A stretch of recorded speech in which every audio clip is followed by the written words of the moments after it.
नमस्कार, शाम के 7 बजने वाले हैं। मैं अनुपम, बड़ी खबरों को लेकर के और मैं हूं आपके साथ चांदनी धवन। वक्त हो गया है खबर दमदार का। तो सबसे पहले बड़ी खबर की बात करते हैं। बिहार के सीएम नीतीश कुमार से जुड़ी ये बड़ी खबर मिल रही है। सियासी गलियारों में ऐसी चर्चा है कि नीतीश कुमार यूपी से चुनाव लड़ सकते हैं। फूलपुर और मिर्जापुर ये वो सीटें हैं जहां से नीतीश कुमार 2024 में लोकसभा चुनाव लड़ने की चर्चा उनकी जोरों पर है। जेडीयू के राष्ट्रीय अध्यक्ष ललन सिंह ने न्यूज 18 से खास बातचीत में कहा है कि उत्तर प्रदेश की फूलपुर और मिर्जापुर जैसी कई सीटों से कार्यकर्ता नीतीश कुमार से लोकसभा चुनाव लड़ने की मांग कर रहे हैं। ललन सिंह ने नीतीश कुमार के यूपी से लोकसभा चुनाव लड़ने की खबरों से इनकार किया है।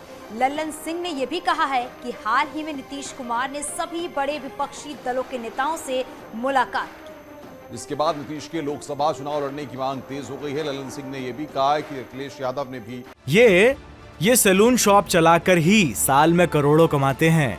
आपको कमाना है, इनसे सीखना है तो फ्रीडम ऐप को अभी डाउनलोड करो।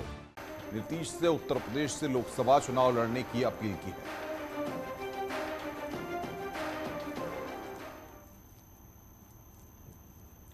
और चलिए ये 4 तस्वीरें हम आपको दिखाते हैं जो यूपी के सियासी गलियारे को गर्म किए हुए हैं। नीतीश कुमार के उत्तर प्रदेश से चुनाव लड़ने की अटकलें, ये सबसे बड़ी बात है। नीतीश अखिलेश का साथ क्यों कोई बड़ा सियासी खेल करेगा?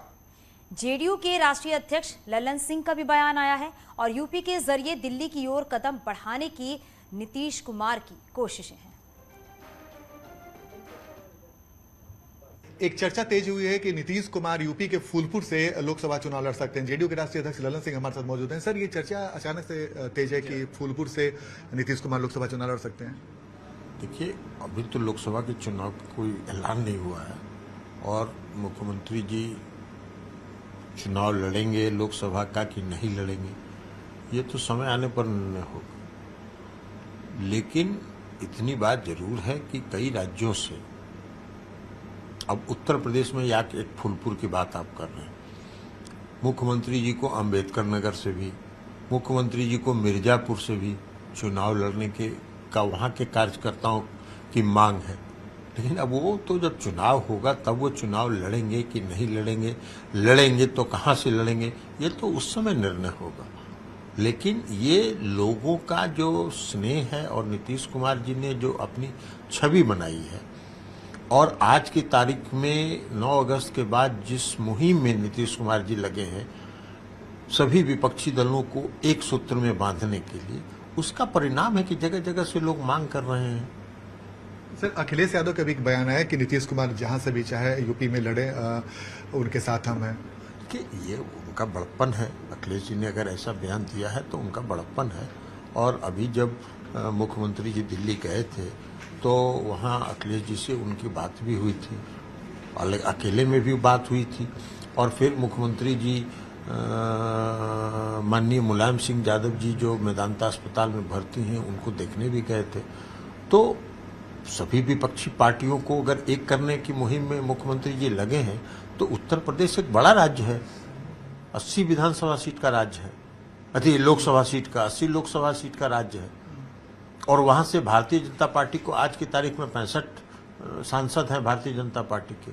तो उत्तर प्रदेश एक महत्वपूर्ण राज्य है ना, जहां विपक्षी एकता की आवश्यकता है। और अगर विपक्षी वहां एक हो जाएंगे सभी विपक्षी दल तो भारतीय जनता पार्टी वहां 65 से 15-20 पर घसक के नीचे आ जाएगी। तो आप इस बात से इनकार भी नहीं कर रहे हैं कि सर ये हो सकता है कि नीतीश कुमार चुनाव लड़ भी सकते हैं? हम अभी न इनकार करने की बात है न स्वीकार करने की बात है, इसलिए कि समय ही नहीं है अभी। जब समय आएगा तब इस पर निर्णय होगा। तो जब समय आएगा तब इस पर निर्णय होगा, नहीं इनकार कर रहे हैं, नहीं करार। तो जाहिर सी बात है जेडीयू के राष्ट्रीय अध्यक्ष ललन सिंह ने नीतीश कुमार को लेकर एक बड़ा बयान दिया है जिसके कई सियासी अर्थ निकाले जा सकते हैं। कैमरामैन मनीष जुनेजा के साथ आनंद अमृतराज, न्यूज 18 नेटवर्क, पटना। केशव मौर्य ने नीतीश कुमार पर निशाना साधा है। उन्होंने कहा है कि जेडीयू 2014 में नीतीश की अगुवाई में 2 सीट जीती थी और अब जेडीयू की सीटें बढ़ी तो वो पीएम मोदी के चेहरे के कारण बढ़ी। 2014 में उनकी अगुवाई में 2 सीटें बिहार में जनता दल यू जीती थी। जब उनकी सीटें बढ़ी हैं तो माननीय मोदी जी का चेहरा था। अब बिना मोदी जी के चेहरे बिहार में ही नहीं जीतेंगे, उत्तर प्रदेश में तो खाता ही नहीं खुलेगा। धन्यवाद।